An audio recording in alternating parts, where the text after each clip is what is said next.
Hi friends, இன்றைக்கி நம்ம relax ரெசிபீஸில் Chettinad கார சட்னி எப்படி பண்ணலான்னு பார்க்கலாம். 2 டேபிள் ஸ்பூன் அளவுக்கு எண்ணெய் விட்டுக்கலாம். முதல்ல இதில் நம்ம எண்ணெயில் பூண்டு இஞ்சி எல்லாம் சேர்த்து வதக்கிக்க போகிறோம். நான் வதக்கிறதுக்காக நார்மல் குக்கிங் ஆயில் தான் யூஸ் பண்ணுறேன். தாளிக்கையில் தான் நல்லெண்ணெய் யூஸ் பண்ண போகிறேன். 2 டேபிள் ஸ்பூன் அளவுக்கு எண்ணெய் எடுத்துக்கலாம். ஒரு துண்டு இஞ்சி, சின்ன துண்டாக ஒரு துண்டு எடுத்துருக்கேன், இதை சேர்த்துக்கலாம்.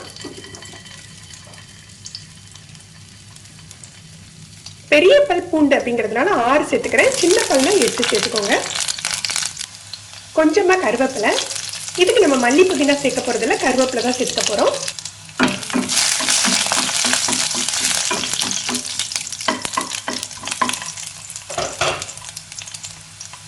ரெண்டு வெங்காயம்,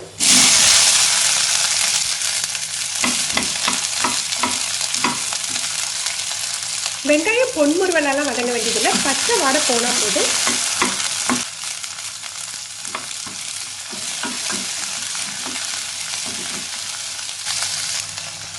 காஞ்ச மிளகாய் ஒரு 8 சேர்த்துக்கிறேன். சின்னதாக இருந்ததுனால 8 சேர்த்துக்கிறேன். நீங்கள் ரொம்ப பெரிய மிளகாய் காரம் ஜாஸ்தி உள்ளதுன்னா 6 கூட போதும். பெரிய சைஸ் தக்காளியாக இருந்ததுனால 2 சேர்த்துருக்கேன். சின்னதாக இருந்தால் 3 எடுத்துக்கோங்க. உப்பு சேர்த்துக்கலாம்.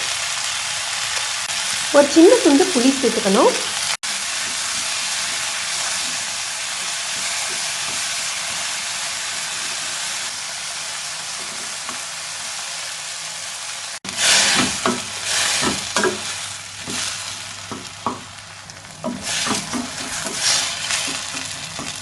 நல்லா வதங்கிட்டு இப்போ இதை ஆற வச்சு நம்ம மிக்சியில் அரைச்சி எடுத்துக்கலாம். 1.5 டேபிள் ஸ்பூன் அளவுக்கு நல்லெண்ணெய் சேர்த்துக்கலாம். கடுகு உளுந்த பருப்பு, கருவேப்பிலை,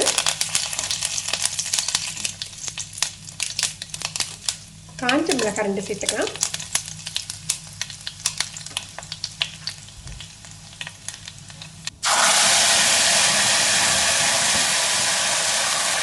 ஃப்ளேம் கண்டிப்பாக லோவில் இருக்கணும். லோ ஃப்ளேமில் வச்சுட்டு இதை நல்லா மிக்ஸ் பண்ணிக்கலாம்.